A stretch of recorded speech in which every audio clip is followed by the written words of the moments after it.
Hello, YouTube. Throughout mankind's history, many cryptic books have baffled curious minds. Although the majority of such mysterious writings disappear over time, some of them have been preserved, and the books and manuscripts continue to intrigue contemporary historians, cryptologists, and those who love the occult and the unknown. Let me tell you of one such book today. Johannes Trithemius, who lived between the years 1462 and 1516, born Johann Heidenberg, was a German Benedictine abbot and a polymath who was active in the German Renaissance as a lexicographer, chronicler, cryptographer, and occultist. Polymath is an individual whose knowledge spans many different subjects, known to draw on complex bodies of knowledge to solve specific problems. Notably, the German polymath, physician, legal scholar, soldier, theologian, and occult writer Heinrich Cornelius Agrippa, and the Swiss polymath, physician, alchemist, and astrologer Paracelsus were among Trithemius' pupils. This alchemist and astrologer, Johannes Trithemius, made a special contribution to the development of what some people call sacred knowledge. He is known as a specialist, expert in many fields, some of which are in demand even today. But some of his secret knowledge can even now be attributed to forbidden areas. The abbot's works contain detailed instructions on managing people from a distance. So, Abbot Trithemius, born Johann Heidenberg, at the age of 18 entered the University of Heidelberg. There, together with two friends, he founded a secret brotherhood for the study of astrology, alchemy, and numerology. The like-minded people called their secret society the Celtic Brotherhood. A little later, Trithemius was elected abbot of the Sponheim Monastery. According to his own assurances, this is what saved him from the great temptations that his newfound strength gave him. In his monastery, Trithemius collected a rich library. Its total cost was estimated at 1,500 ducats, I believe that's the right way to call it. And today, that's probably at least $76,000 more with contemporary inflation. It consisted mainly of handwritten works. Only the abbot, he didn't recognize the invented printing. He liked handwritten. While working at the monastery, Johannes combined the work of a historian with more sophisticated research. As a result, he developed a method that allowed anyone to be hypnotized from a distance. This could be mistaken for telepathy when the experimenter subordinated the subject to his will. Trithemius also developed a special language of subordination. The complex combination of sounds led to the suppression of the will of almost any mammal, and especially human beings. Having heard the secret speech, the subject lost any opportunity to resist the will of the speaker. The abbot's work mixed linguistics, mathematics, Kabbalistics, and parapsychology. 8 volumes of Trithemius' works have been given the common name Steganographia. These volumes contain the key to unlimited power over human consciousness. In the middle of the 16th century, the works of Trithemius were discovered in his library by the viceroy of the Spanish king, Count Elector. After reading the first book, he was horrified and ordered all the volumes to be burned. burned. The abbot's life's work is given over to the fire. Historians emphasize that not a single complete volume of Trithemius' writings has been preserved. Anyway, only the previously rewritten passages remain. In total, no more than 20% of the entire work of the great parapsychologist. It is only through these pathetic scraps, as some describe, that information about this unique work has reached our days. Steganographia, the words of Trithemius himself. I'll read them to you. On one of the days of the aforementioned 1499, after I had dreamed for a long time that I would reveal unknown secrets, and finally became convinced of the futility of my efforts, I went to bed, a little ashamed of my recklessness in trying to accomplish the impossible. At night, in a dream, a man appeared to me and called me by name. Trithemius, he said to me, do not consider all these thoughts foolhardily. Let the things you strive for, neither you nor anyone else, be able to accomplish, but they are possible. So teach me, I replied, how do I achieve this?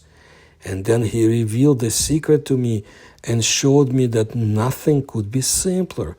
According to the abbot himself, after his dream, he set to work. I can assure you that everyone, and especially the ignorant, will decide that this work of mine, in which I reveal many unknown secrets and mysteries, contains supernatural, amazing and incredible things, since no one before me has ever written or talked about it. The first book contains a description of more than 100 ways of writing in secret, without arousing the slightest suspicion about anything and in any known language. Since all the words and expressions in the secret script look simple, familiar, and do not cause the slightest distrust, no one, no matter how skilled they may be, will be able to penetrate my secret on their own. In the second book, I will talk about even more amazing things regarding the ways in which I can accurately and reliably convey my will to anyone who understands the meaning of my science, no matter how far away he is from me, even if 100 miles away, and no one will suspect that I used any signs, figures, or letters. And if I use the services of a messenger, and this messenger is intercepted on the way, no amount of pleading, threats, promises, or even torture will force this messenger to reveal the secret, because he will not know anything about it. That is why no one will be able to reveal the secret. And all these things I've desired, I can easily do without resorting to anyone's help and without sending a messenger. Even to a prisoner imprisoned in a deep dungeon and under constant guard, I am able to convey my will. Well, I'm asking you, do the lines of 500 years ago remind you of anything? Neuro-linguistic programming, zombification, hypnosuggestion, and so forth. All this was developed and implemented in practice by that abbot of the 15th century, 16th century. The question of why his works were destroyed is no longer worth it. Some people think humanity does not need such knowledge today. Let's read more about Steganographia from different sources. Not too much, but enough for us to delve into it. This is Trithemius' most notorious work. On the surface, it is a system of angel magic, but within is a highly sophisticated system of cryptography. It claims to contain a synthesis of the science of knowledge, the art of memory, magic, an accelerated language learning system, and a method of sending messages without symbols or messenger. In private circulation, the Steganographia brought such a reaction of fear that he decided it should never be published. He reportedly destroyed the more extreme portions, presumably instructions for prophecy or divination. But it continued to circulate in mass form and was eventually published posthumously in 1606. Steganographia, written around 1499, published Frankfurt 1606, was placed on the Index Librorum Prohibitorum in 1609. Forbidden, that's what it means, and removed in the year 1900. This book is in 3 volumes and appears to be about magic, specifically about using spirits to communicate over long distances. Since the publication of the decryption key to the first 2 volumes in 1606, they have been known to be actually concerned with cryptography and steganography. Until recently, the 3rd volume was widely still believed to be solely about magic, but the magical formula have now been shown to be cover texts for yet more cryptographic content. However, mentions of the magical work within the 3rd book by such figures as Agrippa and John Dee still lend credence to the idea of a mystic magical foundation concerning the 3rd volume. Additionally, while Trithemius' steganographic methods can be established to be free of the need for angelic astrological mediation, still left intact is an underlying theological motive for their contrivance. The preface to Polygraphia equally establishes that the everyday practicability of cryptography was conceived by Trithemius as a secular consequence of the ability of a soul, specially empowered by God, to reach by magical means from earth to heaven. Robert Hooke suggested in the chapter of Dr. Dee's Books of Spirits that John Dee made use of Trithemius' steganography to conceal his communication with Queen Elizabeth I. The reason for Polygraphia and Steganographia as cover texts being written are unknown.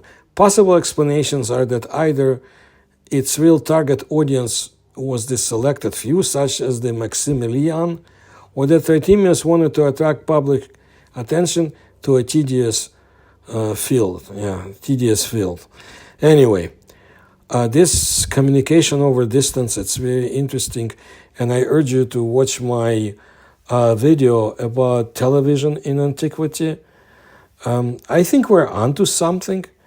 Of course, there is not enough information, and we may not be able to get to what will help us decipher the meaning behind the books and their contents. We just don't have the information. But this is what I wanted to let you know today, and I will continue to bring you interesting and cryptic knowledge and stories of mysterious kind from the Middle Ages and other periods of our history. And if you like my research, please support me through the links you'll find in the description to this video. Please like my videos and please tell others about my work. Thank you for your attention to my work. And like I said, I will bring you more stories.